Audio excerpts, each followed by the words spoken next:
First of all, I would like to introduce our speaker for today, Debbie Edirisinghe. And let me tell a little bit about Debbie. Because my English is not so good, I'm gonna read this. Debbie Edirisinghe is a visionary leader and humanitarian with over 18 years of impactful experience in community development. As the founder, director and CIO of Child Action Lanka, short CAL, she has spearheaded a transformative approach to holistic community development, focusing on uplifting disadvantaged children and driving sustainable change. Her expertise in project management, innovation, and organizational turnaround has earned CAL both local and international recognition, including the prestigious 211th Commonwealth Point of Light Award from Queen Elizabeth II for her exceptional voluntary service. A dedicated advocate for women's leadership, Debbie has created an inclusive work environment at CAL, with over 65% of its workforce being women, enabling them to take significant roles in advancing the organizational mission. Beyond CAL, Debbie holds influential roles in various global initiatives. She serves as Asia Director of Epiphany Trust, Director of Entstehen International, and founder of the Global Child Rights Ambassador Program. Her academic achievements include a Bachelor of Arts from Birmingham City University, 2 MBAs, including one in Human Resource Management, and ongoing PhD research at the University of Durham. Recognized with 12 international and local awards, Debbie exemplifies the power of leadership and dedication in driving social change and promoting gender equality.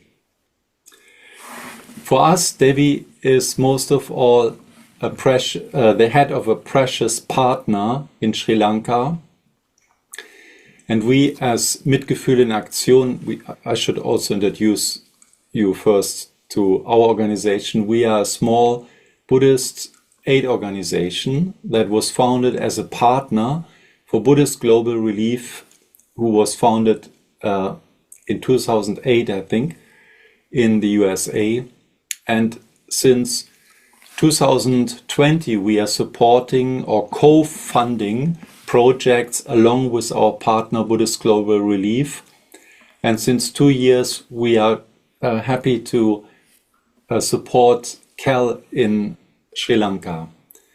And since David from Buddhist Global Relief and we had the chance to visit the project this year on the field, see those beautiful centers and work, especially with Mewam, who showed us everything, but we also met Debbie. We had the idea, why not setting up an event where we can make this wonderful work better known to the public and also raise support for this work. So before we turn towards everything that Debbie wants to share today about her work and also probably about her research on communal development, I would like to introduce our organization to you, and then I want to ask actually Buddhist Global Relief to introduce their organization, and also Debbie to introduce the many members of CAL who actually are here as I'm reading. So to us belongs Simbert Würfel as a counselor to the board. He was also a co-founder of Mitgefühl in Aktion. And Klaus Staud, who is the second, what is Vorsitzender in English? Board chief, I don't know. Board chair. Board chair, second chair of the board. And Oliver Büttgens, can you say hello, Oliver? He is our finance director. And Vanessa Zorn works in the office since beginning of this year as a part-time worker to help us. And Katja Meyer-Rachner, She is a staff for fundraising. Yeah. Oh, fund development, yeah. Yeah. And now I would like to ask Kim to introduce herself and the Buddhist Global Relief team. Good afternoon, Raymond. Thank you. Good afternoon. And good afternoon to the Mitgefühl in Action team. And good evening to Child Action Lanka team. And thank you for having me on the event today. My name is Kim Bihan. I serve as the director of Buddhist Global Relief. I've been with Buddhist Global Relief since 2008. And I was initially on the board of directors and then moved on to serve as director. And with me today is David Parton. David is the vice chair of Buddhist Global Relief and has been with the organization for many years as well, since the start of Buddhist Global Relief. David? So thank you. I'm sitting here marveling over the fact that a man who lived 2,600 years ago would bring us all together, through his teachings of compassion and wisdom. And I'm so grateful for that. First of all, I want to thank Kim for being here. It's 6 a.m. her time. I don't know what time she got up, but she's smiling, so that's remarkable in and of itself.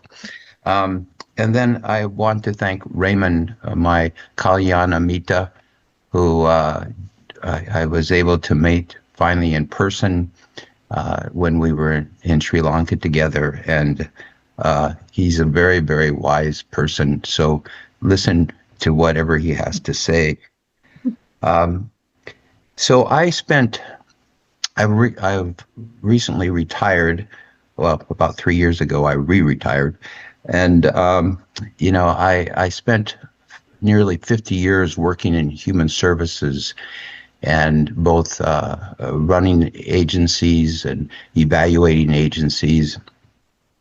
And one of the things I was always concerned about was the quality of the programs. And I learned to look, at the work that was being done. If it was nurturing and supportive, was there a kind of a fundamental respect for the participants and for the coworkers? Were participants challenged and given the opportunity to grow and to realize their full potential?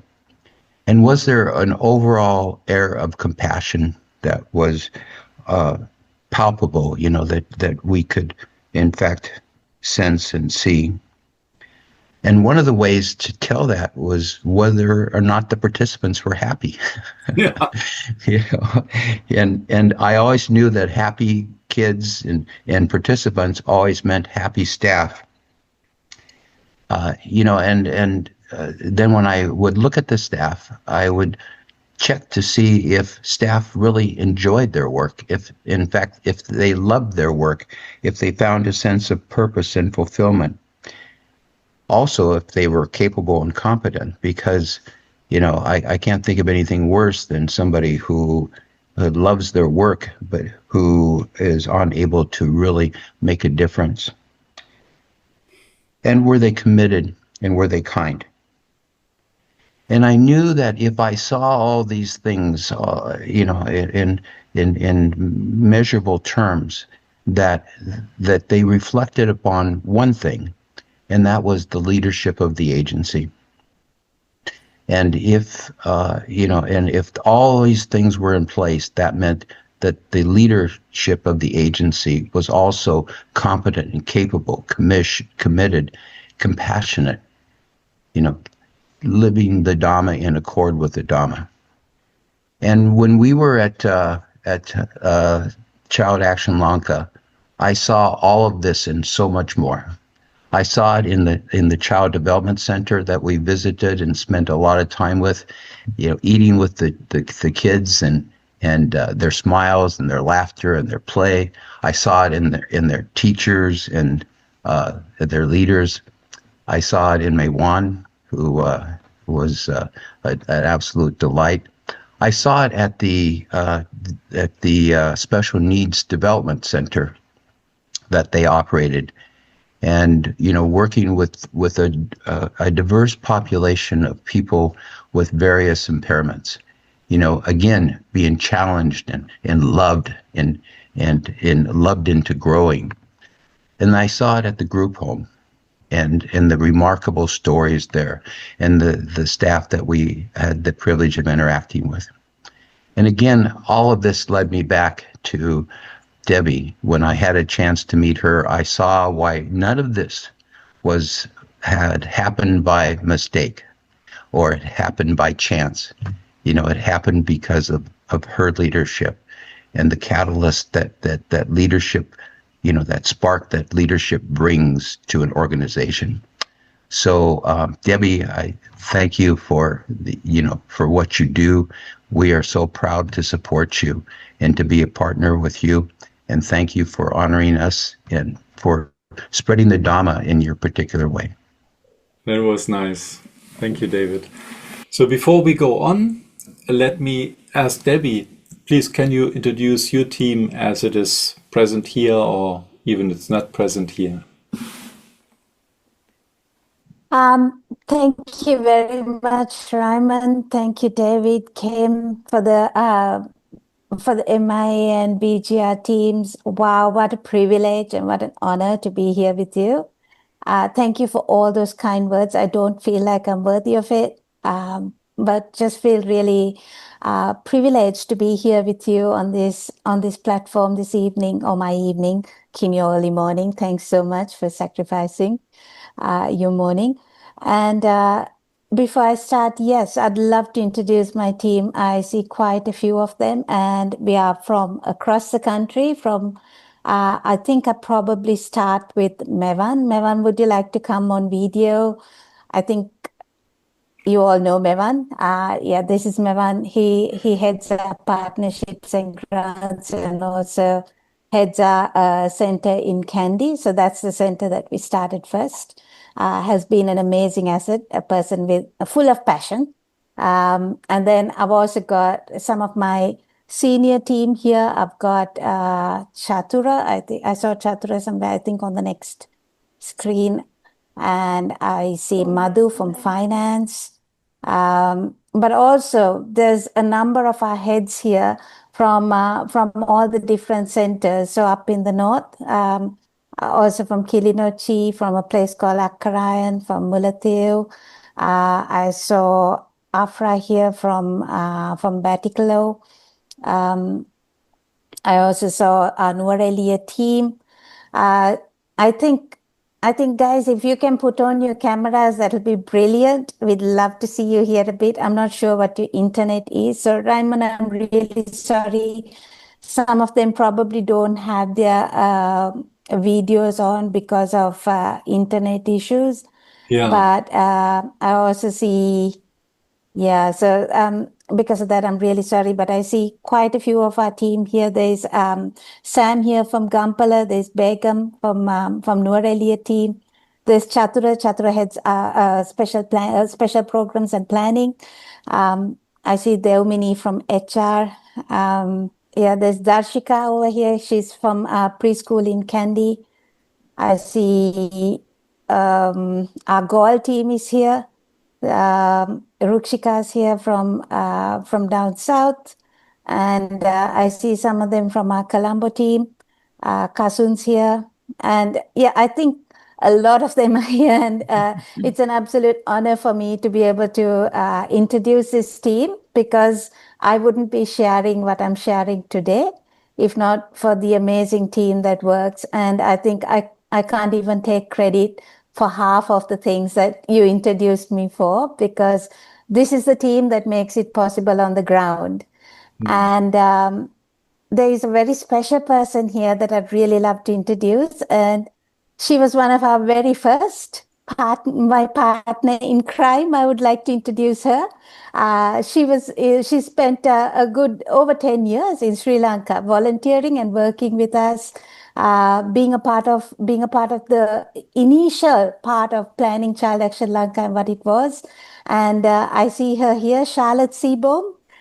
She's back in the UK now, but just really grateful for Charlotte. I see Anne from Belgium. So I think Child Action Lanka has grown to be an international family. And this would not be possible without amazing partners like you, Raymond, or David, or Kim. You guys coming alongside and just believing in the vision of Child Action Lanka, wanting to transform the lives of children with us together. We've also got a Child Action Lanka in Belgium, and the president for it, Anne Begin, she's here with us too. So that's a little bit of the introductions, but it's just amazing, and it blows my mind to see what the family around the world. So it's not just a few Sri Lankan people wanting to transform the lives of Sri Lankan children, but it's grown into becoming an international family. And I'm just blown away by your commitment, and thank you ever so much for choosing among all the other things that you could be a part of. Thank you ever so much for choosing to be a part of Child Action Lanka and its journey. So yeah, that's a little bit about, I guess I tried introducing the team, but there you go. Thank you, Debbie. It's so nice to meet you all from Child Action Lanka, wherever you are. And also Charlotte, and I forgot your name, from Belgium. Anne, yeah. So next in line is to show a small video introduction of Child Action Lanka, which Vanessa was so nice to put German subtitle. I would ask Vanessa to share this on your screen so then we can all see it. Across Sri Lanka, poverty and hardship weigh heavily on thousands of families, and many children face life without access to education, healthcare, or safety. But amidst these challenges, there is hope. At Child Action Lanka, we are committed to protecting, educating, and empowering vulnerable children. We work with children who live on the margins, those who are out of school, affected by abuse and malnutrition, or growing up in extreme poverty. Through child development centers, mobile school, and community outreach programs, we bring learning and support directly to where it's needed most. Through our centers and preschools, we reach thousands of children and their families each year with access to quality education, nutrition, access to healthcare, family support, and protection services. We understand the pressures parents face, especially when they need to work to provide for their family. That's why we've created a welcoming creche, a place where children are cared for, engaged, and safe. At our preschools, we don't just teach, we listen. We build trust, we create safe spaces for children to grow. At our centers, primary and secondary students receive employable education with access to skilled teachers in English, maths, science, and history. In our commitment to ensure that no child is left behind, we have introduced targeted programs to support children under our care, providing access to essential educational supplies, sanitary care for girls, and education sponsorships that help bridge the gap to a brighter future. At Child Action Lanka, we believe that empowering youth means equipping them with both practical and modern skills to succeed in today's world. By providing essential IT skills such as computer literacy, along with training in sports, art, and dance, we help young people gain the confidence and tools they need to build a better future. Our mobile school travels to the most rural and underserved parts of Sri Lanka, bringing quality informal education to children who have no access to schools or qualified teachers. Through our WRAP project, we empower mothers by teaching them sewing and craft skills, using upcycled sari materials to help them earn an income and support their families. Our Hope Garden project helps families grow sustainable sources of income and food. while supporting Cal kitchens with fresh produce to make our centres more self-sufficient. As part of our commitment to empowering children, we launched Sri Lanka's first Child Rights Council, a transformative platform that places children from marginalized communities at the heart of advocacy. Here, they take on the role of delegates, boldly raising their voices, sharing their lived experiences, and calling for meaningful change. Born out of Child Action Lanka's Child Rights Awareness Program, the Council brings together young leaders from across the country to address the issues that matter the most to them: education, poverty, equality, and opportunity. We empower not only children but entire communities.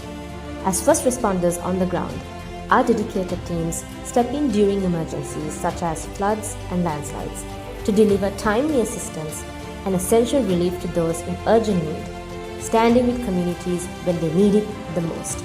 And with your support, we can reach even more. Join us. අපිත් සමග රැඳී සිටින්න. எங்களோடு இணைந்திருங்கள். வந்து சேருங்கள். Join us to transform lives.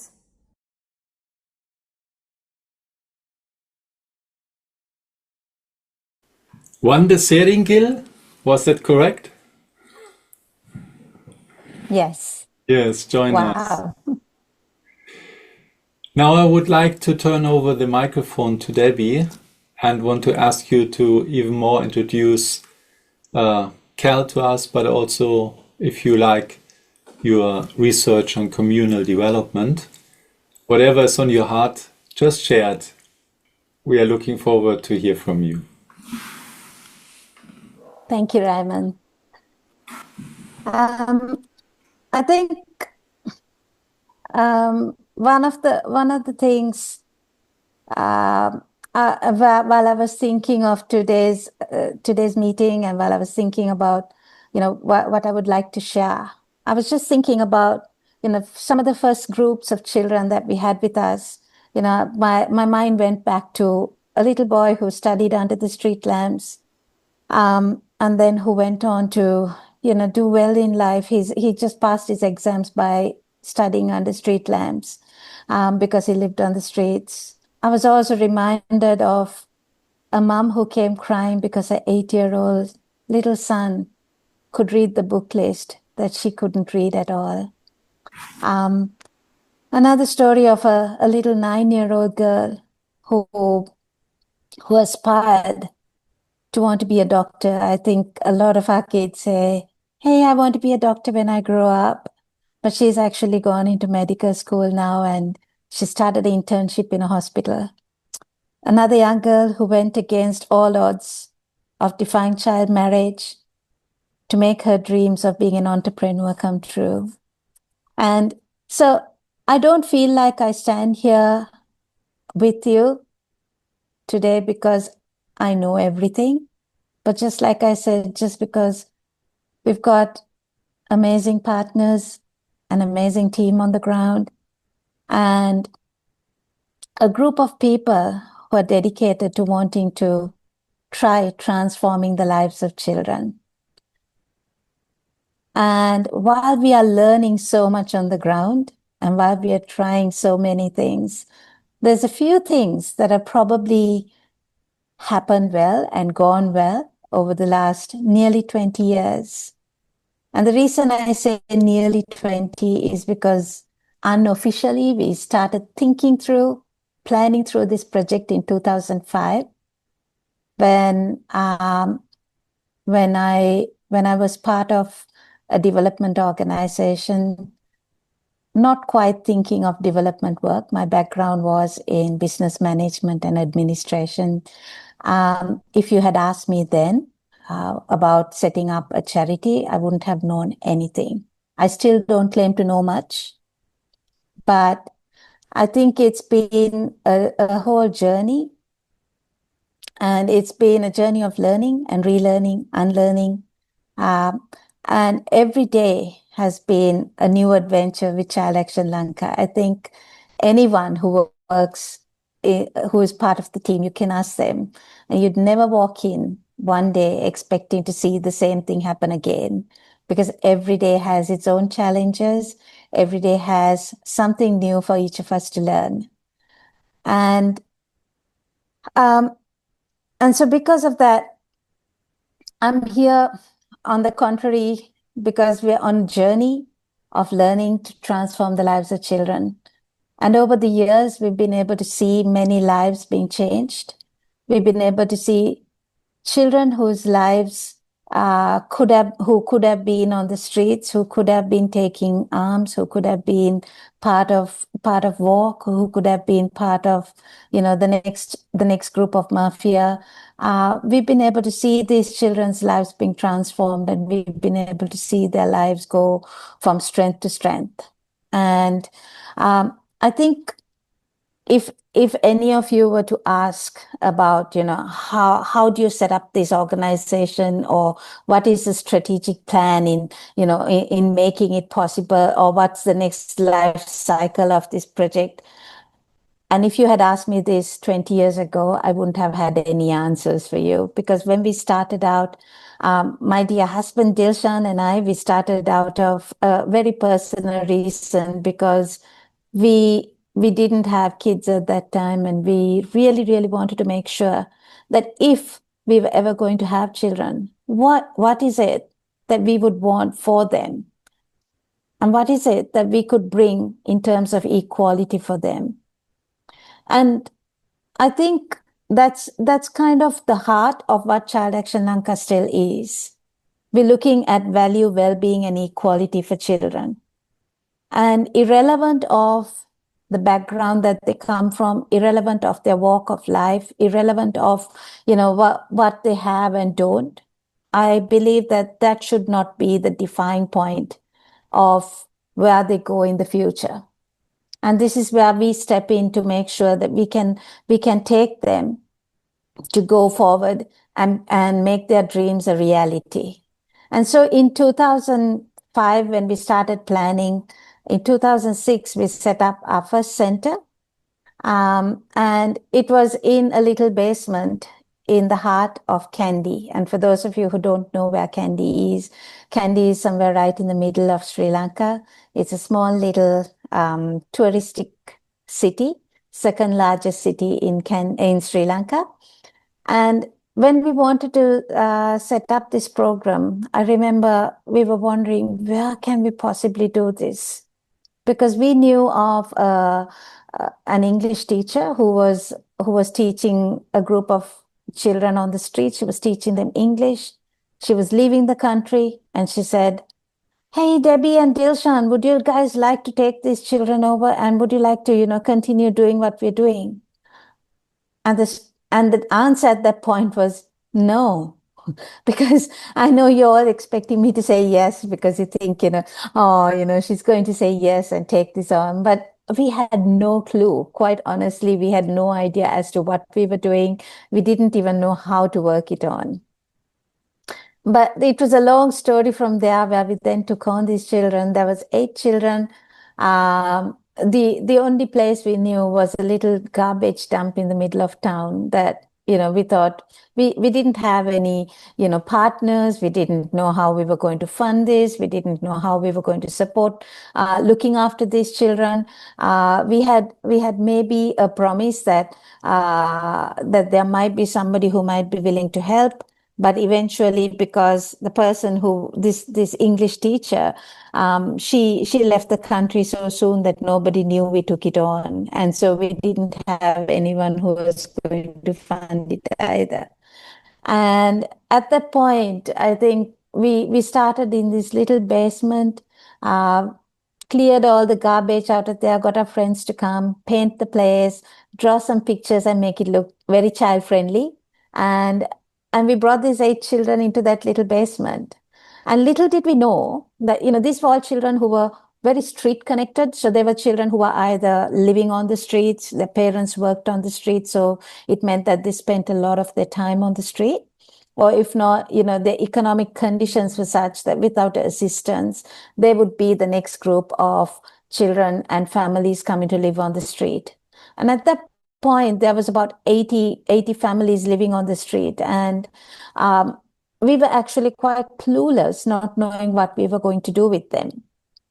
But as we set out in this little garbage dump that we had cleared out, this little basement, and I remember it being quite a rough start, because here were these children coming in, and then little by little the eight children started telling other children on the streets, saying, "Hey, there is a place like this, would you like to come?" And little by little the numbers started increasing. 8 went into 15, 15 went to 20, 20 went to 80, and suddenly we were overwhelmed by the number of children in that little basement. And I remember being, this person who didn't really know what we were quite doing there. I'd stand sometimes on the top of the steps before going downstairs into the basement, because I was really scared as to what was going to happen on that day. And I remember, I'd collect my thoughts for about 5 minutes before going down there. And once you went down there, it was utter chaos. I'd love to say it was like a really nice planned program, but that was not the start. It was complete chaos. You'd see, obviously Sri Lanka is a cricket playing country. We love our cricket. It goes to the extent of the bigger kids then taking, the little teddy bears that were donated by people, that were donated to the little ones there. They take the teddy bears and start playing cricket out of the teddy bears. So you see teddy bears flying around. You'd see, paper balls being thrown around. And that's where Child Action Lanka was actually born. And little by little, I think, coming to think of it, I think people from around Kandy City, it was the first of its kind in the country. And I think people from around just felt really sorry for us. And they came around and said, "Hey, how can we support what you do? We love what you're trying to do here, but what can we do for you?" And people started coming and saying, "I'll come and volunteer. Let me come and help with doing some craft. Maybe I can come and teach something. Maybe, let's come and do something with the children so that, we can divide them into little groups." And little by little, we found people walking into that basement, coming in there and starting to help us out. Some doing craft, some figuring out that the children had never brushed their teeth in their lives, so teaching them how to brush their teeth. Some of them saying, "Hey, maybe it'd be good if these children can have a chance to bathe." So there was a bathing area that was created, and the children started bathing. And then my husband's mother, Dilshan's mom, she said, I've got 4 kitchens in my house. Maybe you can use one kitchen to cook some food for these children. And so that's where the whole feeding program came in. We thought, let's feed the children. And so as we began to feed the children, then little by little, there were more children being added on to this program. But that's where we started thinking, maybe these children spending so much time here, spending the day with us, there's more we can do with them rather than just, play and go through the day. And so that's where we started doing life skills with them. We started teaching some English. We started teaching them other subjects. And little by little, the program started growing. And as this program started growing, it started getting recognition from the government. There was government officials walking in and saying, "We like what you do. We've never seen anything of this nature." And so suddenly there was all these, government eyes on us going, what can we do to support? And so we started having, people, government officials walking in, helping us out with, how to formalize things, how to make things a little more organized. And that's where little by little the organizing came. I think this was also the time that, my lovely friend here, Charlotte, started becoming a part of Child Action Lanka and came to volunteer with us. And during this time, because the news started going out about Child Action Lanka, there was a request that came in from a neighboring city up in the tea plantations, somebody who was trying to run a similar program but was closing down due to the lack of funding. So now the question was, how were we funding? We had no idea where the money was going to come from. But, for us, it was a daily journey of faith. And it was just making sure that, we had money to be able to feed the children. We had friends from overseas, friends from around us, neighbors who felt like they wanted to be a part of this journey and started contributing little bits and pieces here. And that's what enabled us to be able to feed these children. But it's not like we had any big budget. It's not like we had any big partnerships. There was nothing like that at this point. And when this organization in the tea plantation reached out to us and said, we love what you're doing. Sadly, we are unable to continue, but there's a group of children here. Is there any chance that you might be able to take on looking after these children and taking on this center? And I remember turning to Charlotte at that point and saying, this must be a joke. We don't know what we're doing in Kandy. How on earth can we possibly take it on? And I remember Charlotte being the very positive person she is. She said, oh, you never know. This might be an opportunity. And within a few hours, as she wrote to some of her friends, within a few hours, there were people who started committing saying, we'd like to fund that project in Nueva Delhi as well. And that's how the second center came into being. And today, 20 years down the line, if you look at Child Action Lanka, you'd never believe, because I can't still believe it. We've got 10 centers around the country, from the north, south, east, west, and every center has had its own story. Every center has had a reason for starting. We've had communities come in. Just to let you know another story of our project down south in Gaul, in Talpe. There was a request from the community for us to come in there and start up a center because the center had just closed down and their children had nowhere to go. And I heard this request, and me being the complete pessimist that I am, I said, I don't think we can take this on. This is a bit too much for us. Let's not go there. Till one day, for those of you, I think David and Raymond, when you came into office, you probably saw the little path there is right near office that you can hardly do much parking. And one day we saw this massive 60-seater bus. So obviously they were not from Kandy. They were trying hard to reverse in there. And I went out of the window and I thought, who could possibly think of wanting to reverse into this little path here where you'll never get your vehicle in or out? And there was this whole community from the Gaul Center who had traveled at least a good 5 hours to get to us. I'm being really optimistic when I'm saying 5 hours. It was probably more than that. Who came up, visited our office and said, are you going to start a center for our children or not? We are here to make that request. And in that way, that's how every center has started around the country. And today I can only be amazed, but a complete hats off to our team who have made it possible across the country to be able to start these programs of working with children and transforming their lives. So to understand a little bit about what we do at Child Action Lanka and what exactly happens with the children who walk in through our doors. What we do is we have what you would call a drop-in center.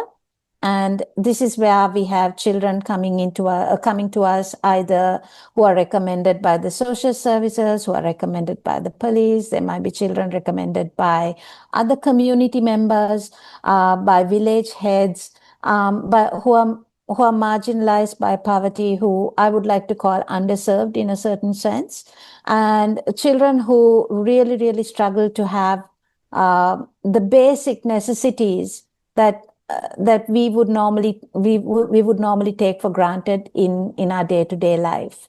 So, for example, one of the examples of that is when our center in the East, when we wanted to start that, I remember going in there with Dilshan, and I was just trying to have normal conversation with them and trying to break the ice a bit. So I was asking them, hey, what did you eat? What did you eat for breakfast? And the children just looked point blank at my face. So I wasn't quite sure whether they were shy, whether they didn't understand. So I said, what did you have for dinner? And they were still looking at me till the person who took me there said, you need to stop asking this because these children haven't eaten in the last 1.5 days. And this was the kind of children that, it really opened my eyes to realize that, these were the children that we were looking to serve. And they were not looking for anything big. They were not looking for big opportunities. They were just looking for their basic needs to be met. And so because of that, at our centers, what we do, one of the major things that we do is feeding children and making sure that these children have food to eat. So we are able to provide them with breakfast. We're able to provide them with lunch. Some centers have children coming in from creche. So they are like 2.5 years and below. We provide moms with the opportunity to be able to come and leave their children with us so that they can go out and work and not have to beg on the streets. We have our own preschools that are all government registered. I'd like to say that, that they meet the standards, but at our preschools, we go above what the government requires. We'd like to make sure that, we are able to reach above and beyond and be able to give the very best to our children in our preschools. So because of that, we're always open to having new knowledge coming in, new training coming in to make sure that we're reaching new standards in terms of preschool education for our children. And after preschool, from there onwards, we help them go into main school, but that's not the end of the journey. When they go into main school, they come back to us in the afternoons, have a hot meal, and then we go on to feed them. After feeding them, we go on to have different programs for them. And the programs can range from computer to drama, to sport, to math, to English, to Sinhalese, to Tamil. There's a range of subjects that we would do, all with the aim, not of replicating school, but of making sure that we are able to create employability for them. I think just like,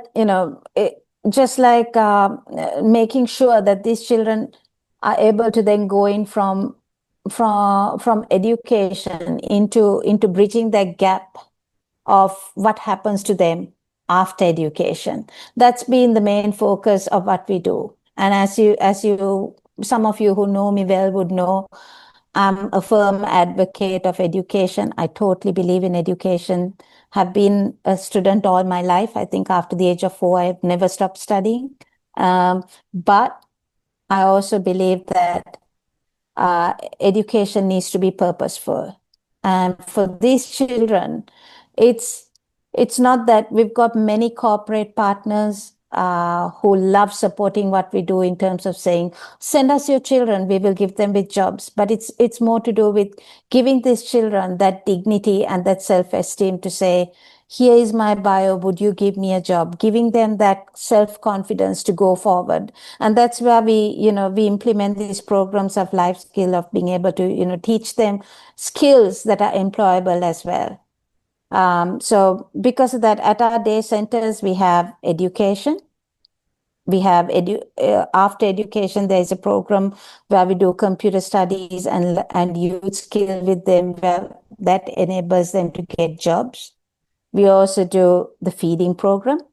Along with the feeding program, we also work in terms of making sure that they have their health taken care of. So there are health screening programs that happen for them. We have the Ministry of Health officials coming in to make sure that there are different camps for them depending on their age. And also then we have a child protection program. Now, the reason for the child protection program is because a lot of the children we work with come from unsafe backgrounds, come from many threatening protection issues. And because of that, our officers on the ground are constantly working with the police, with the social services, to make sure that the children are kept safe, to make sure that these children are able to continue with their education, but also to make sure that, in their family settings, that if there are any red flags of anything that could be happening, that the children are then taken care of. And this might involve, going into courts to work with them, going to the police, standing on behalf of them, advocating on national levels. But all this happens in the whole child protection arena of it. So that's primarily, where we started the whole centers, and the centers work to support parents. And a lot of people always ask me, why don't you just, the easier thing would be to take these children, have them stay with you, look after them, and make sure that they can have a better future. Of course, it's easier. But it always makes me wonder why these children, when they come in through preschool, through the preschool gate, and I'm sure I'll see this tomorrow morning as well, mom comes to drop them off, but they'll be crying and holding on to mom. And the reason for that is because, they don't want to be irrelevant of what can be provided at home or cannot be provided. They don't want to leave their mom. And no one else can take the place of being mom to them. And so we'd rather be able to support a family to take care of their children than try to separate a child from their family.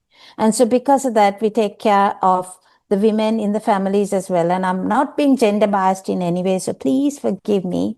But very often we find it's the moms who are more the dependable person in that family. And so we tend to work a lot more with the moms. There are sometimes some good dads who come along and who support us, and that's really good.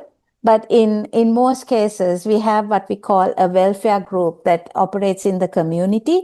And the majority of the welfare groups are full of moms who then come alongside, who are able to collect funds, who are helped economically. So I think on the video you saw, for example, the RAP project. So the RAP project is about women rising against poverty. And it's about helping women to be able to stand on their feet, to earn an income, and to be able to put a meal on the table for their children. This also sets them free from having to go through domestic violence, for having to be dependent on maybe an alcoholic husband. And it's been a source of being able to also provide other women with income and help women become entrepreneurs in their communities, be able to help the community economically. But also, on the other hand, it has also helped with making sure that the women in the community are then able to support the work in the centers.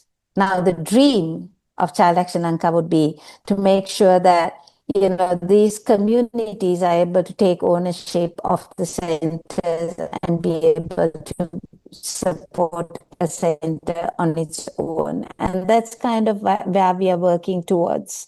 And that's where it's part of the research that I'm doing as well. So my research is in the area of community sustainability, looking to see how we can make sure that communities are able to take care of the development and take care and own the development work of their communities. Instead of, I know we are making ourselves a little obsolete here as an NGO by doing this. And my professor at one point said, do you know that by the time you're done with this, it means that you probably won't have a job? And I said, yes, I know that. But more than ever, I've seen this story happen day in, day out, where NGOs come in, we get into communities, we start giving handouts, helping people. And then when we are no more, people go back to square number one, losing everything because we made them so dependent. And that's where we want to make that change, that switch at this point, to make sure that we're actually enabling a community to take care of themselves. We're able to facilitate that process instead of making sure that they have everything they need and just keeping on giving them handouts.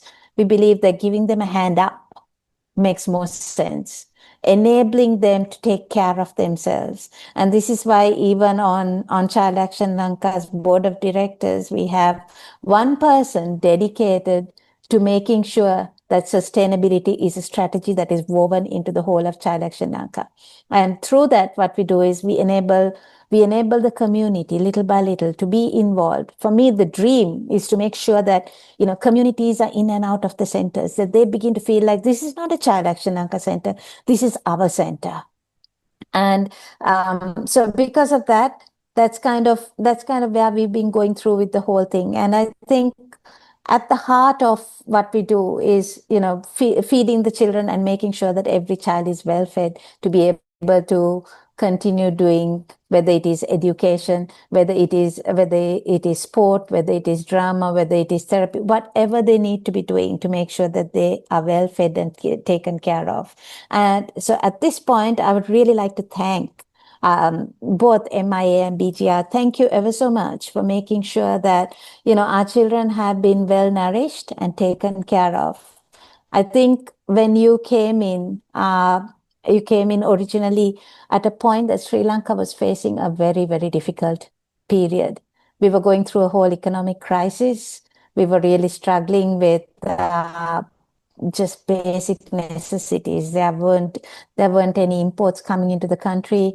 There wasn't gas to cook. There wasn't electricity. There were power failures happening everywhere. There were petrol shortages. There was no travel. There was a major crisis in the country, and that's when you came through the very first time, I remember, and just really grateful to you for standing in support. And this has been going on year after year, where you've been growing your support for us, and I can only be so deeply grateful that you've chosen to keep supporting the work of Child Action Lanka yet again. Not just in taking care of feeding preschool children, not just in terms of providing uniforms or books and bags, and that in itself is providing dignity to children. But it's not just there. You decided to, go in from there to helping with the special needs, for helping with the shelter kids. And for those of you who don't know much about the work of Child Action Lanka, I'm also aware of time going, and I don't want to be the only person speaking on this. And so because of that, I would encourage you to please have a look at our website, have a look at some of the things that we do. But in terms of our special needs center, that's just one of a kind. We only have one special needs center, and it's been a learning curve for Child Action Lanka. And a lot of people were like, why are you trying to do special needs when it's not your speciality? You don't know what you're doing there. You've never done special needs in the past. But there was something about providing these children with an opportunity. And that is something that Child Action Lanka has deeply embedded in providing children with opportunities. And the children that come to that center are not children who can, generally afford to go anywhere and have all the opportunities. Because if they can, yes, they can pay and go somewhere else. But if they can't, what happens to them? Would they be left behind? Because I go to, when I visit other countries, I'm constantly amazed at how much opportunity is available for, people with disabilities. And I see how much, governments do to support, and, how their schemes are planned and what happens to them. And I often wonder, what would it be for the children of Sri Lanka? Because in Sri Lanka, those are the children who you keep hidden inside your house. Those are the children you don't talk about. A person with disability in your family is not talked about, not allowed, outside for other people to see.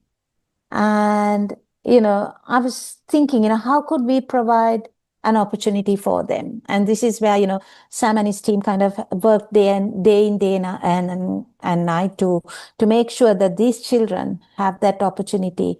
Where we've had, even 2 children from there who have now gone into employment. We're looking at putting in more children into employment, putting more children back into school to study. And those who are unable to, we're even looking at economic opportunities for them within the organization to see how we can enable another chance for them. And I remember, Raymond and David, you visited our shelter. And that is the only residential care facility we have at the whole of Child Action Lanka, just basically because we want to make sure that children have the ability and have the possibility of staying with their families. But the shelter is the only place where we have children living with us. And this started during the COVID lockdown period, where there were children living on the streets of Kandy. And the police wanted these children removed off the streets because it was lockdown period. They couldn't be walking around the streets. And here with these children, they were all below the age of 13 at that point, but all busy taking care of themselves. They knew how to provide for themselves. They would do little odd jobs of selling cards on the street, doing all kinds of little things, lifting things for people and earning little bits of money while also, coming to the center sometimes. And when the police told them you need to move out of the street, the first thing that came to their mind is we can move to the center. Of course, we had no clue how to take care of how to do residential care for children. And so I remember, Mevan and his team coming into the Candy Center, trying to organize the place to make sure that, we could have children sleeping there. I know this defies all your thoughts about health and safety and how it works with all the regulations. We didn't have any of those, any time even to be thinking about it, because here were the children and we had to do something about it. But it was about stepping out there. Staff who came in on a daily basis had to start taking rosters to come and live with the children. And I'm telling you, it was chaos. It was ultimate chaos. We had drama every single day with children, locking the staff inside, getting outside, getting on the roofs, running around. But once the lockdown was over, these children said, we don't want to go back to the streets. And for them, of course, for once in their life, they had learned what it was like to be fed, to be taken care of, to have people actually look after them when they didn't need to be looking after their siblings. And, they didn't need to feel responsible. And it was once again restoring childhood back to them. And so when these children said, oh, we don't want to go back in the streets, we thought, what can we do about this? And that's when we rented a little house for them, brought them into that house, and then began to house them. And I remember one of the things this little girl said, when she saw we had these little beds for them, and it was nothing, amazing or luxurious. It was just very normal. And she looked at the bed and she said, is the bed for me? And I said, yes. And she said, oh, now I'm not a street child anymore. I've got a bed. And for me, I think that was like a breaking point where I realized, it didn't take much to make them happy. It was very, very small things that actually went to make these children happy. And so since then, they've been with us. We've been able to provide them with education, with care in terms of help and support for them. And, they've just grown from strength to strength. And it's been amazing to see the change that's come over their life. And these are not children they do have a parent somewhere, but their parents don't necessarily want to take care of them, don't want the responsibility of them. And we've been trying to bridge that gap between them and their parents. But it's been a very humbling journey, because a lot of the children, as much as they long to see their parents don't want to have anything to do with them. And for me, this has been a personal challenge of wanting to see their lives transformed, to show the community, what they're actually capable of. We've got a little boy in there who was born with a few deformities. And because of that, schools in Kandy did not want to take him into school. He was way past the age of school going years. And we couldn't fit him into a school because no school would take him because of his physical disability. And he's a very, very bright young man who's now joined our English medium school, who's doing so well. And I would love to be able to show the schools that missed out on having him what he would do in the next few years. So that's a little bit about Child Action Lanka, and that's a little bit about our journey. And I would love to know if you have any questions. I'm more than happy to answer them for you. Anything in particular, I'm more than happy to do that for you. But that's a little bit about Child Action Lanka. Thank you so much. You're welcome. And we are so lucky your connection sometimes was weak, but somehow the sentence was repeated, sometimes faster, sometimes slower. We all got it. I'm so sorry. No, you don't have to feel sorry. That's how technique is sometimes. Thank you for sharing. And as you said, if anyone has question or please feel free to ask. David, go ahead. So, Debbie, thank you for that excellent presentation and the passion with which you operate. When we were with you, one of the things that you spoke about was a potential budget shortfall, and I know, and I want to thank Mitgefühl and Aktion for really stepping up and joining with BGR and matching our contribution, and also Kim for raising our contribution, you know. So, but I just want to know where that's at. You know, have you been able to bridge the gap, or are you having to make some cutbacks? So I think when you visited us early this year, one of the things I least expected was for you to increase your funding, even to double or triple it. And I was actually really shocked when Mevan said, and I think I asked him, "Are you sure?" Because I really couldn't believe it. And he said, "Yeah, that's what they said." And I was like, "Oh my goodness!" So that was a huge bridge for us, and I'm really, really grateful. So I think, to answer your question, David, in terms of the program that we run, the main thing being education and feeding the children. That's our main component. And I think we've been able to very successfully cover that, thanks to your generosity. Raymond, thank you ever so much for saying we will match fund. That was a complete shock to my system, but we're so grateful to you for doing that, and for coming forward with a very generous grant to us this year.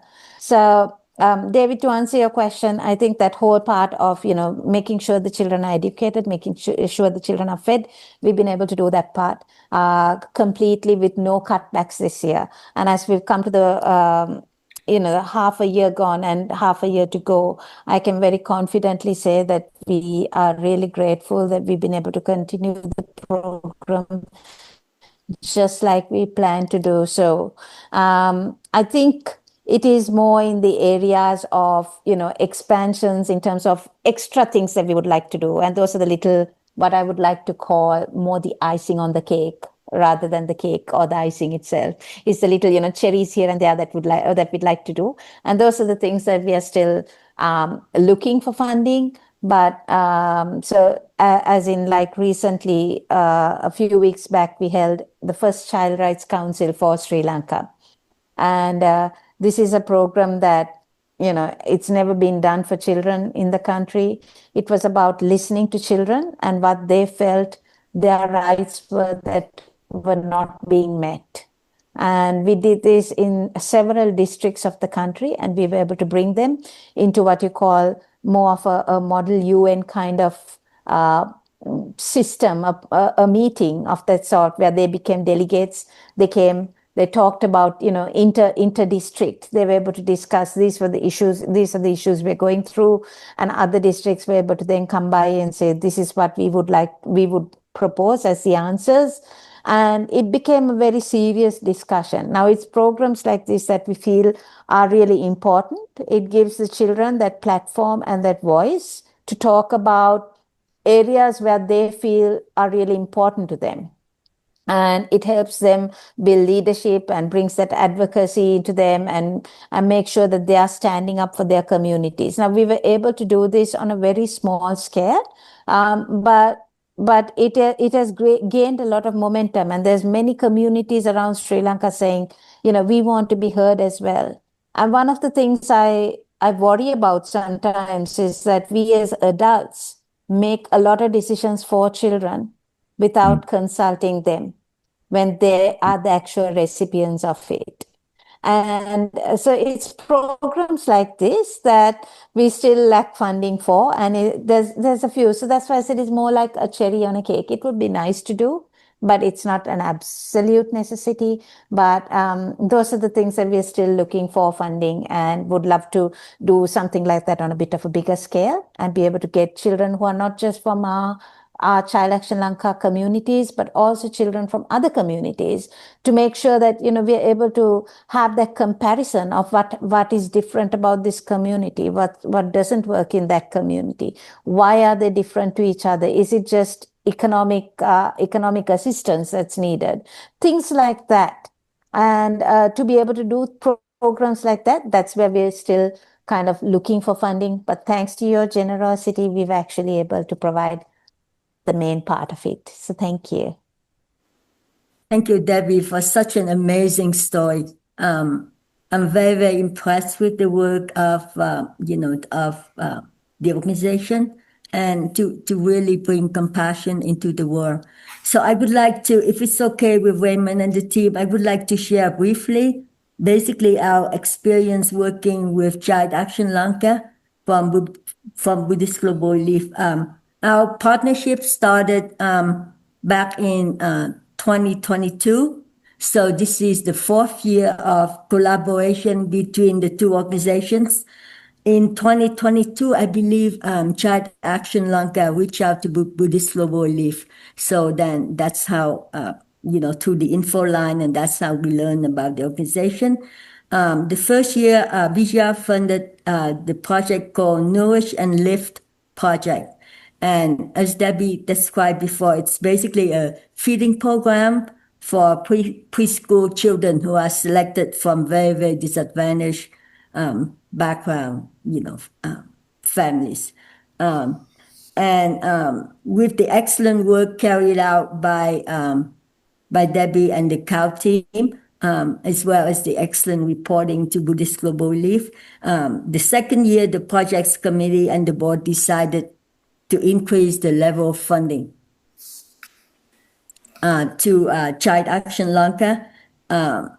So the second year, the project Vijaya funded was called Nourish, Educate, and Care. So you can see the additional component, which is educate and care. So in addition to continuing the feeding program, COW was able to provide stationery, school supplies to preschool children, as well as meals for special needs children. And in 2024, the first year, Mia joined VGR to provide funding to the Nourish, Educate, and Transform project. And again, Debbie, we see the different component. This is a transformation, which again enable COW to expand the feeding program to additional districts to have more children, provide school supplies to children from underprivileged families, as well as nutritious meals for special needs children. And in February of this year, as Debbie and David and Raymond has shared, both David and Raymond had a wonderful opportunity to visit the children served by COW and operated by COW. And they were so impressed throughout the whole experience with the work that they basically recommended to the BGR board as well as the MIA board to double the level of funding for Child Action Lanka. And I believe BGR and MIA each contribute 50% of the financial support. And then again, with this increased level of funding, this is going to sustain the preschool feeding program, the special needs center. And Debbie, please let me know if I'm correct. Your organization will also be adding a shelter home, for homeless children, or is that something already ongoing and you just expanding it? But basically, from the proposal, that's what I'm learning. And I look at the proposal that the application that Child Action Lanka was submitting to Buddhist Global Relief and Mitgefühl in Action, and it looks like the total direct beneficiaries in 2025 is going to be close to 700 children, which is such an amazing number. So so I cannot thank you enough, as well as the CAL team, really for doing this amazing work of the heart to help these children in need. And then again, thank you, Raymond, the MIA board, donors and supporters for generous support to enable this work to continue. And thank you for coming together for the benefit of many. Child Action Lanka, Mitgefühl in Action, and Buddhist Global Relief. Thank you so much.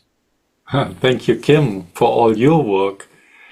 And I just want to add, Debbie, isn't it true? That is the residential home that already existed, which we are supporting. Actually, when we were there, David and I said to Mivan, it would be nice if we can also partly finance the residential home, because when David and us were brought by Mivan to the two places, the residential home, but also the home for children with special needs, we were deeply moved by the work. Really, actually, it moves me when I think it's Kambola stuff, isn't it?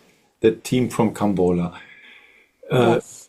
When we were there, these children, especially two brothers, I forgot their name, but who used to live on the street and had physical problems, bodily problems, and they were so happy being there, and it was like their home. And the Kambola staff is so dedicated that I saw that this is really helping the most needed ones. Isn't it true, Debbie? This is what we are supporting. Yes. Yes. Yeah. That's right. And you friendly, you were so nice to call it that program, Compassion Action, which is a slogan of Buddhist Global Relief, and as well our name actually translated. So I understood you made a package, so to say, for our support. Yes. Kim, thanks so much for summing it up all together. But I think, if I may, I don't know if we have enough time here, and if I've gone through everyone's, patience quota here. But if I'm sorry. We do have time, Debbie. If I may, oh, that's brilliant. Thank you. If I may, there's a short PowerPoint that sums it up, I think, just to kind of show your support from time to time and how much that has done. And if I may, can I have a few minutes to share that with you? Is that okay? Oh, yes. Yeah, so this is a partnership that began in 2022. And just like Kim mentioned, it began in 2022 with BGR. And 2 years later, we had MIA come on board, for which we're really grateful. Next, please. So the Nourish and Live program is a program that happened in terms of, providing children with food. And in particular, we were looking at the preschool children, just because I think the preschool age is an age that, children are capable of absorbing so much in terms of knowledge. And if they are left in sense of malnutrition, if they're unable to focus on their education at that point, I think that's where the whole foundation for where they're heading kind of gets shaken a little bit. And so we're really grateful to BGR who came through with funding at this really difficult time. And as you can see, it was a period where 1 of 2 children in Sri Lanka were going hungry at this time due to the economic crisis, because 70% of Sri Lanka's population depend on daily wages, and they were unable to have this. And so because of that, little things like even a cup of milk became a huge luxury for families to be able to afford. And so because of that, when this funding came through and the Nourish and Lift project became a reality, we were able to feed the preschool children to make sure that at a very young age, that none of our children were going through the whole malnutrition process, for which we're really grateful. Next, please. So this is a little success story of a little girl. And, obviously, I think from all my talk, you have seen how important the role of food has been. And, I think Lord Buddha himself, made sure that, he constantly quenched the hunger before he went into teaching. And that is something that we at Child Action Lanka as well make sure that we are able to do, to make sure that children are fed before we can do anything else with them. And so this is a story of a little girl. Her brothers and sisters have been part of Child Action Lanka. She came in there. Her mom has been, has gone through an interesting journey in life, but when she came, she was going through severe malnutrition. And thanks to your support, we were able to make sure that, this is one of the many hundreds of children who have come through that process, who are now, she's a thriving young girl who's gone through, her whole journey of malnutrition, but coming now to a normal growth. She's now weighing well, she's studying, she's active. And, we've been able to help even through the process of where, she lost her dad. Her mom was alone on this journey. But as an organization, we were able to come forward and help because of extra support that came from you. And if not, I think it would have been a huge struggle for us to be able to do this on our own for numerous children like this. And so we're really grateful. Aswa is just one of them, but there are many of them who, we've been able to support through the extra support that came through you during this period. Next, please. So in 2023, then we had, where we were able to provide the feeding program for our preschool students, but we were also able to provide the special needs children with food as well. And on the whole, we've been able to provide thousands of meals. So here you can see the statistics over the last period where we've been able to feed children. But I think one of the main things is to make sure that, we've been able to provide them with not just in very practical ways in giving them food, but also to make sure that we've been able to provide them with stationery, to be able to make sure that these children are able to have what they need to be able to go through with education. And this, in a certain sense, has helped Child Action Lanka receive recognition from government officials as well. So thank you for not just making sure that, we are able to do what we are doing, but also to help us get that recognition we need from the government. It's not about Child Action Lanka building its own kingdom. There is no such thing like that. But what we really want to make sure is that, we are receiving that recognition, that trust from the government as well, so that when it comes to, government support and government advice and government coming alongside us, that becomes easier. And actually, thanks to you, this is a time, I think you probably know that Sri Lanka has had a new government, new president. But it's also a time that the government is calling for the expertise, the experience and knowledge of Child Action Lanka. They've called us in for helping with policy, for helping with different documentation based on Child Action Lanka's reputation of working for the last nearly 20 years. And they have finally acknowledged that, in terms of alternative care for children, instead of putting children in institutionalized residential care, that the drop-in centers we run are actually the ideal way to go forward. And so they have asked for our expertise on how to set up these alternative care places, what we call drop-in centers, which we call our normal Child Action Lanka centers. But it's an exciting time for us as this year, where we are able to go into these meetings and provide our expertise and help them with rewriting policy, especially for children who are underserved in the country. So thank you for being a part of the journey and helping us with it. Next, please. This is one such letter that we received from the government that was appreciating the work that we do, and I think more than for us, I think we need to give that appreciation to you for making it possible for us. And in this picture, you see here's Mevan handing over stationery to the education ministry there, and being able to support the preschools under government care as well. So we were supporting preschools in temples. We were able to support government preschools that were underserved because some of these places, apart from just CAL areas, there's so many of the children who come in who don't have basic necessities, and so we were able to share the love with them, share that compassion with them, make sure that they were able to benefit from this grant as well. Next, please. In 2023-24, this is where we were able to also help with the Special Needs Center, continue to help with the support, and this is little Sandaru who's part of the center there, and we've been able to also provide his mom with a job in providing food, which means that not only was his family taken care of, not only was his basic nutrition being looked after, but it was a whole family being uplifted in terms of the support that we were able to give them. Next, please.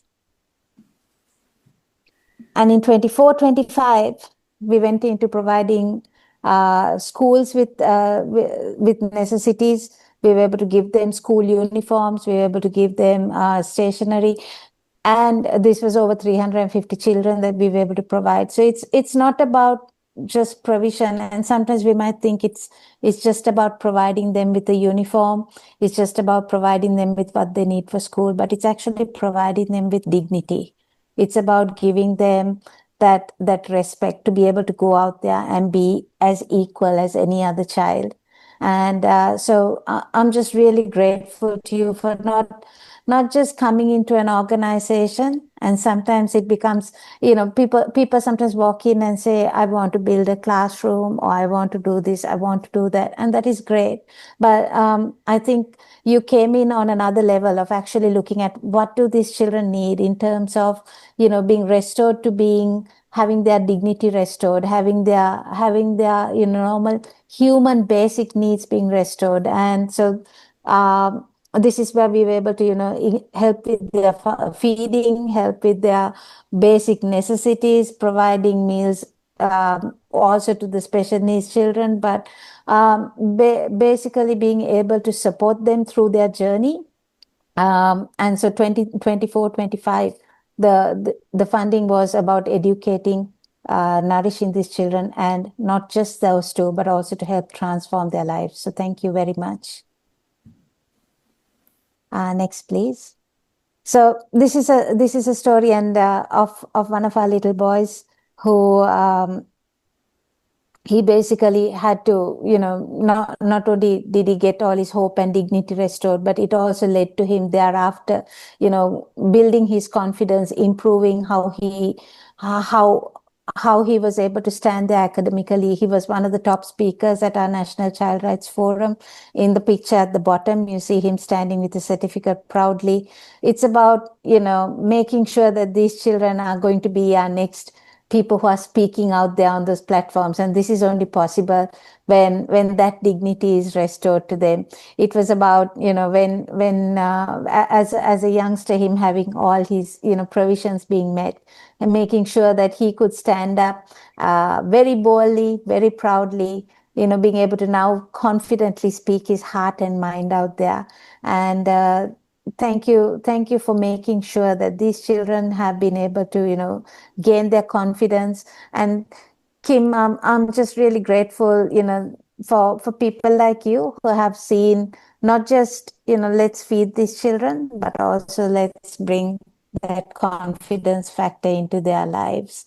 So BTR, MIA, thanks so much, for making sure that these children have that sense of belonging. And I think if you look at Maslow's hierarchy of needs. That's one of the very, very basic needs, a sense of belonging, to make sure, we're good at feeding the children. We're making sure, that they have a place and everything, but then going the next step above to make sure that they have that sense of belonging. So thank you ever so much for doing that for us as well.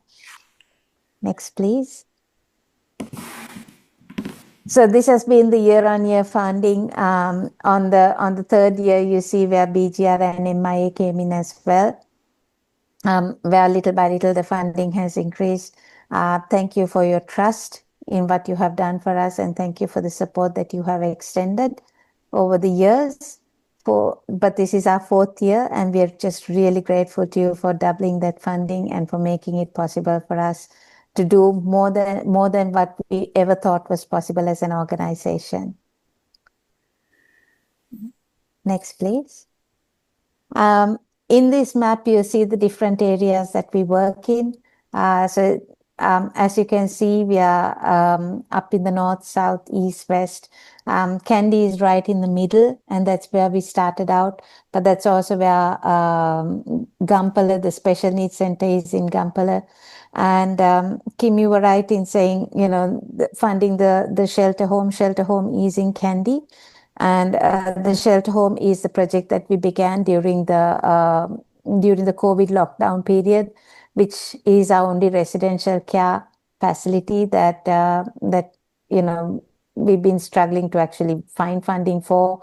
I'm just really grateful for Raymond. Thanks so much for coming with David and for looking at this project and thinking, hey, this is a nice project, but it could really do with funding. And so we're really grateful to you for thinking of that and for coming through with that funding for us as well. Next, please. And this is year 4. And this year we've gone with the shelter home support. So this is where the residential kids are in taking care of their needs. Also with the special needs program in Gampala. So I think if you visit us again, you'll notice that we've moved to a better building, a building that is a little more suited for the children, because the last building was a little bit hard for access in terms of wheelchairs and all that you might have noticed, but we've been able to move to a new place.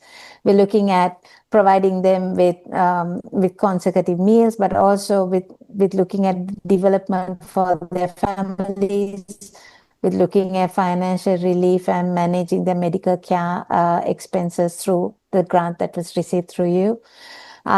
The preschool funding will go on, and it's gone into now 6 districts of the country. So thank you very much for making that possible.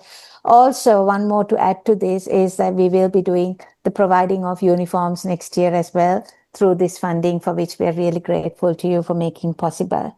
I think one thing that I'm really touched by is your level of compassion for these children. Just like Lord Buddha's, heart of compassion for the people around him. I'm just really grateful that you have chosen to share that compassion with these children, not just around you, but in a tiny island far away in a place called Sri Lanka. Thank you ever so much for doing that. And that's about what your funding has been able to do. We're really, really grateful. Thank you. Thank you, Debbie. David, why don't you respond?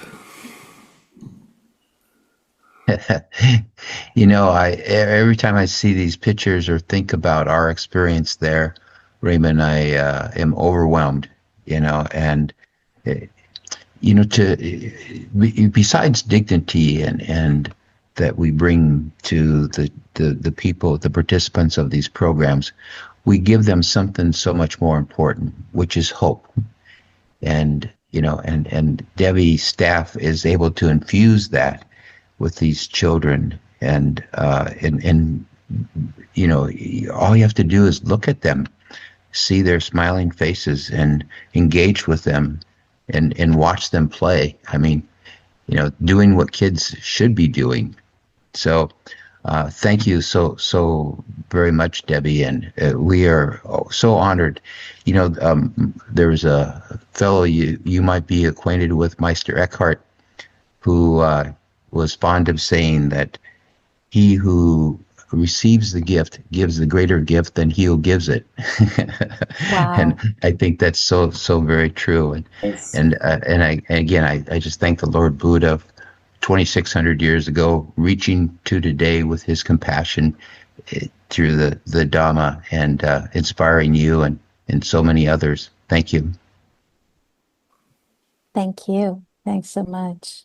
Debbie, thank you so much for the impactful and heartfelt presentation. Thank you so much. Yeah. I cannot thank you really enough for all of this work, and I just love the philosophy that that you give to the center, basically on sustainability and enabling communities to take care of themselves. Because who knows? One day Buddhist Global Relief may not be there. One day Mia will not be there for them. What are they going to do? So I think that's such a critical And part. one day Child Action Lanka might not be there either. Exactly, with the Yes. impermanence in life and the way the Buddha taught us, everything is impermanent. So today we're here, but who knows what happens tomorrow. So I'm just so glad that, you helping with that in mind, that hopefully, give them enough confidence, give them what they have, to move on. And I just want to share with you also the mission of Buddhist Global Relief. And that's exactly addressing that issue. We do short-term food support. Our mission is fourfold. The first two is basically the feeding program to provide them with the food support. But we realize that the root of poverty of all issue is the lack of education. So in parallel with food assistance, we funded children's education. And it is through the children's education that in the long term, they will be able to get out of poverty. And what we also noticed, the next two missions of Buddhist Global Relief, and we noticed this with other organizations that we're funding, women's livelihood is so powerful. Like, for example, I was reviewing Rosary Prayer Society, the organization in India, and within 6 months, these women acquired the skill, embroidery, tailoring, and they can sustain the family within 6 months. So that's a very, very powerful testament as to, to the work. And then the last one of our mission is helping small-scale women farmers. So then they can take care of themselves. And then they sell the extra in the market to take care of the family and then take care of the community. So that's basically the broad range of work at Buddhist Global Relief. And this year, I'd just like to share, the projects committee board just approved 60 projects for the level of funding of 1.3 million. Yeah, so we're in the process of disbursing the funds now as we're speaking and helping a lot of people. And it ranges from Africa to even the US, North and South America, India, Sri Lanka, and Southeast Asia. So it's truly, the work of the team. And David is chair of the projects committee and, basically provide us with the guidance. And then after, it gets approved by the projects committee, then we go to the board for approval. So, yeah, I cannot thank you enough, as well as Miwan and the COW team. It has been truly excellent work working with your organization. And I hope that, and I'm so happy Mia is also joining the effort, to help more people in need. And together we're making a difference in the life of others. So thank you so much for that. Thank you, Kim. We should also mention Venerable Bhante Bodhi, because his voice, his vision was actually the reason why Buddhist Global Relief started. And it's also was actually the reason that we joined in here from Germany along with Bhante, because he really shared this vision of Buddhists being engaged for the poorest of the poor. I hope I speak in also in respect of Kim and David. We owe him this vision, and Definitely. we, as a German small organization, have to thank Buddhist Global Relief to let us co-fund, because they, without Buddhist Global Relief, we would have actually not been able to start. And we hope we will grow in the future, and we will hope to help even more people. And it's so precious. Thank you very much, Cal, everyone from Cal who is still listening or is here, for joining in this event, because it means a lot for us to be in close contact with partners and to share the same vision, and also to benefit from what people are doing. It's not only about money; it's also about connecting people in a quest for helping others and joining hands and joining hearts, so to say. So it's good to know you personally. Thank you. So, Raymond, and thank you for mentioning Bhikkhu Bodhi, because Bhante I had sent him the invitation. He had written me back and regretfully declined because he has another commitment during this time. But he did want me to, and I was very remiss in extending his thanks to the group, to you, and to Debbie and all of our partners for the outstanding work that they do. You know, we're just the fundraisers, and and we decided long ago that we would not do projects ourselves, that we would look to other organizations such as CAL. And Debbie's presentation today just is witness to the genius of that approach. So thank you so much. And David, and I think the reason it works also is because of as Raymond mentioned, our close relationship. And this is not just with Child Action Lanka. This is how we work with other partners as well. From Africa, we just meet over Zoom and develop relationships. And when there are difficulties or questions, then we get over Zoom and just work together. So I think it's so important, the communication and the connection with our partners. And Raymond, I cannot thank Venmo Bhikkhu Bodhi enough, truly.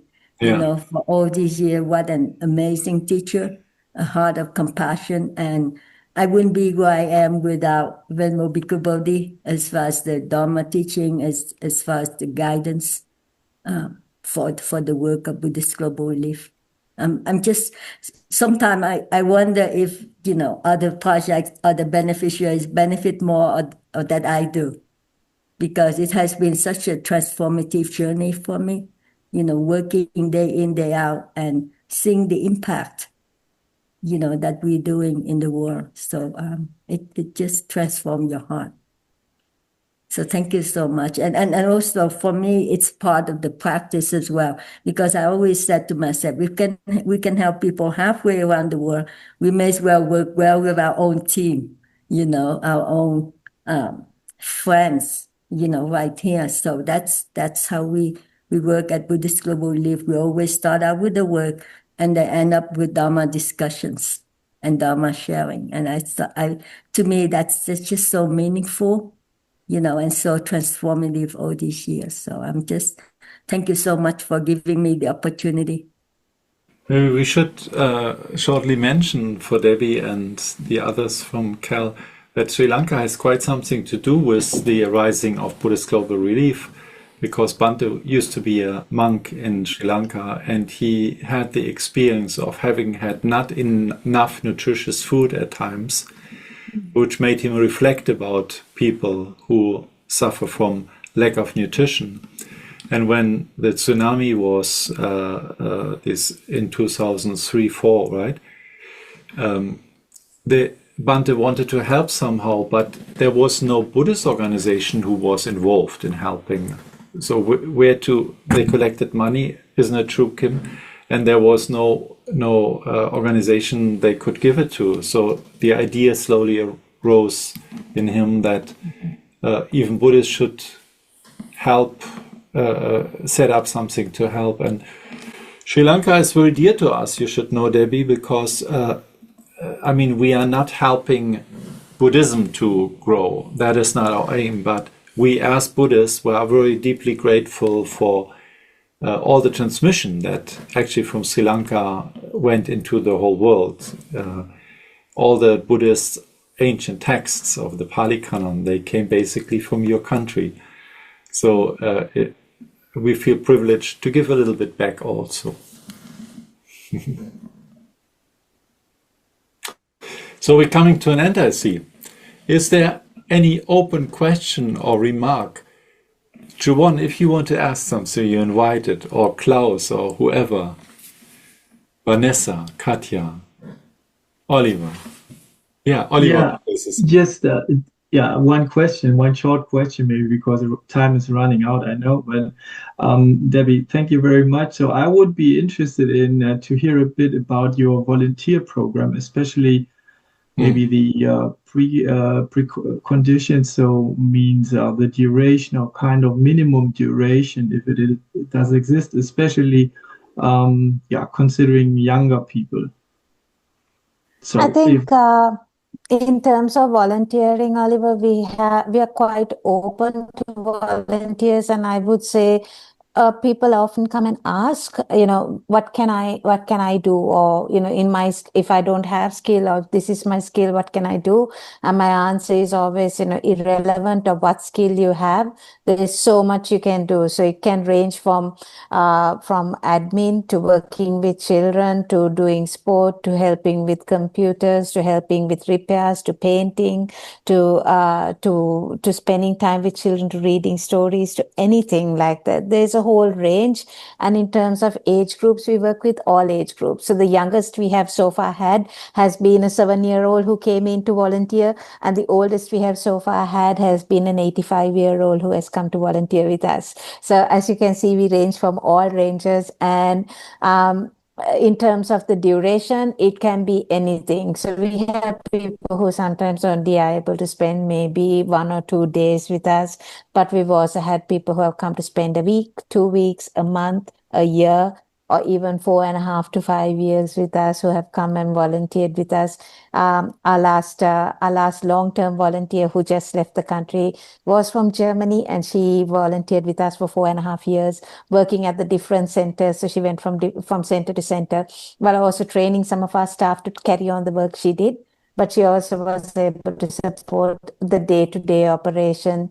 And for us at our centers, we're always short for extra hands, and always welcome volunteers. If anyone is interested, I would say please write to Child Action Lanka at sltnet.lk or volunteers@childactionlanka.charity. Any of those email addresses, send your email through, or you can, or anyone who's interested can also go to our website. There's an area that you can apply to be a volunteer, and our volunteer coordinator will be in touch. So please, if you do know of anyone who's interested in coming to volunteer, we'd love to have them with us. Wonderful. Thank you so much. No, I was just saying it's a lovely invitation, and I would certainly like to use that at some opportunity. Yes, please. Would love to have. Please do come. Come and be a part of us. I think on that note, I'd also like to acknowledge the work of Reverend Beku Bodhi, and for the inspiration of BGR and MIA and the work done, and your heart for Sri Lanka.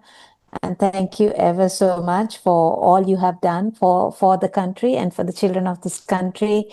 At this point, I'd like to also extend our invitation. So next year is going to be our 20th anniversary formally, like though this year is kind of the informal 20th year. Next year is going to be our formal 20th anniversary, and we plan on celebrating the transformation of children's lives to making sure that these children get that applause and that stage from as many as possible, and would love to extend that invitation to you next September 26th of September 2026 is the day that we plan on celebrating our 20th anniversary, and we'd love to have you join us. And if you do consider coming out to Sri Lanka, our doors are always open to you. Thank you ever so much for all your support and for giving of your precious time on a Sunday. Yeah, that was a nice finishing word. We also thank you very much, Debbie. And unfortunately, Mivan is not seen here, but he is behind some screen because of, here he is. Mivan, you're doing such a good work. We were witnessing that. Please keep on doing your work as you do. It's very, very helpful. Thank you, everybody, for joining in, and I wish you all the best. Thank you. Thank you so much. It was wonderful to listen to you. It was great. Thank you. Bye-bye. Thanks. Thank you, David. Thank you, Debbie. Thank you. Thanks, Thanks, Raymond. Thanks, David. Bye-bye. And thank you, Maywan. Hopefully we stay in touch. And Debbie, thank you so much for your offer to come to Buddhist Global Relief. You're most welcome, Kim. Yeah. See you again. Yeah. Bye-bye. See you, Raymond.